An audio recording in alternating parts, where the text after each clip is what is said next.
Similar है कि कुछ बदला है?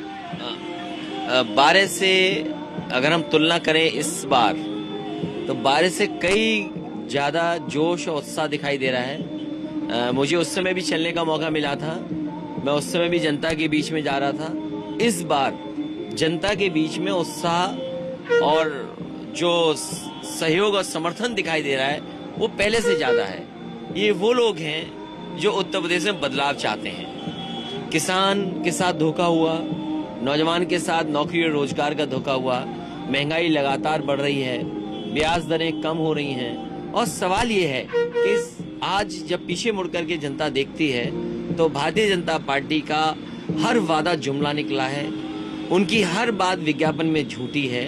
उनसे ज्यादा कोई और झूठ नहीं बोल सकता कि जिस समय सरकार को मदद करनी चाहिए थी लोगों की, कोरोना के समय हजारों लोगों की जानें गई हैं, लोगों को बिस्तर के लिए, लोगों को दवाई के लिए, लोगों को ऑक्सीजन के लिए भागते रहना पड़ा, और ये सरकार अनाज छोड़ करके जनता को चली गई।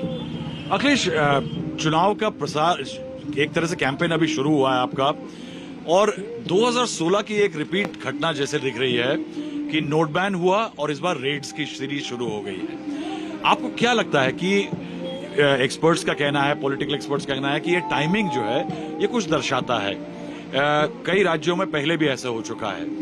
देखिए, जैसे जैसे बीजेपी को डर होगा और दिल्ली वालों को जितना डर सताएगा उस तरह रेडें बढ़ेंगी, दिल्ली के लोगों का आने का सिलसिला बढ़ेगा।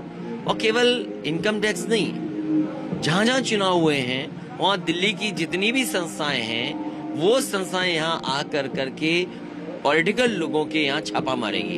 अब आप देखिए तमिलनाडु, जहां पर चुनाव था, स्टैलिन के परिवार के ऊपर छापा पड़ा। जब कर्नाटक में चुनाव था, चाहे वो चुनाव किसी रूप में रहा हो, वहां पर कांग्रेस के जो नेता थे उनके यहाँ घर छापा पड़ा जाकर के, डी शिव कुमार जी के यहाँ पड़ा जाकर के। इसी तरह बंगाल में देखा कि जहां पर केंद्रीय एजेंसियों ने लगातार वहां के लोगों को परेशान और लोगों के ऊपर छापे मारे, और वही सिलसिला रुका नहीं है, क्योंकि आज उत्तर प्रदेश में चुनाव है। दिल्ली के लोगों को अपनी कुर्सी का भी डर है, क्योंकि दिल्ली को यूपी बनाता है। ये दिल्ली की जो सरकार बनी है वो यूपी से 2 बार बनी है। उत्तर प्रदेश की जनता ने अगर दिल्ली के लोगों को समर्थन न दिया हो तो दिल्ली में सरकार नहीं बनती। तो उत्तर प्रदेश का खतरा जहाँ है वहाँ है ही है, लेकिन दिल्ली वालों को अपना भी खतरा है, इसीलिए छापे ज्यादा पड़ रहे हैं। और मुझे तो ये भी लगता है कई बार जिस तरीके से एक्सप्रेस वे में मुख्यमंत्री को पैदल पैदल छोड़ दिया था, और आज जो तस्वीरें आ रही हैं, मेट्रो उनकी बनाई नहीं है, समाजवादियों की बनाई हुई मेट्रो है। अगर ये हम देखें सिलसिला छापों का, तो छापे ये भी पड़े बीजेपी के लोग, उन पे भी छापे पड़े। हो सकता है कल को दिल्ली वाले लोगों को खतरा योगी जी से हो तो योगी जी पे भी छापा पड़ सकता है। ये योगी जी को याद रखना चाहिए। यानी आप ये कहना चाह रहे हैं, you are trying to say that these raids are not against corruption और something, these are not party specific, these are basically only to help somebody. देखिए, नोटबंदी अगर फेल हुई है तो किसकी जिम्मेदारी थी नोटबंदी की? और जो अखबारों में पढ़ने का मौका मिला वो ये कह रहा कि जीएसटी की चोरी हो रही थी। आखिरकार ये तो फैसले किसके थे? दिल्ली की सरकार के थे।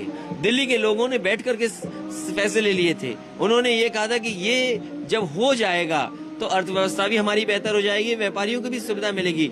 आज अगर इतना पैसा मिला है लखनऊ में, या मतलब उत्तर प्रदेश में अगर पैसा इतना मिला है, यूपी में इतना पैसा किसी के घर पर छापे में नहीं मिला होगा। तो ये कहीं ना कहीं ये दर्शाता है कि इनकी नोटबंदी फेल हुई है। जो जीएसटी में चोरी हो रही थी, तो आखिरकार जीएसटी में चोरी कैसे हो रही थी जब जीएसटी इतनी अच्छी तरीके से बनाया गया है? तो कहीं ना कहीं अपनी इमेज को बेहतर करने के लिए, चुनाव से पहले लोगों को बदनाम करने के लिए ये आरोप लगाना कि समाजवादी पार्टी का संबंध था उनसे, कल को जब पूरी जानकारी हो जाएगी, खुलासा हो जाएगा, तब आप जानेंगे कि भारतीय जनता पार्टी से उन लोगों के कितने गहरे संबंध थे। आप ये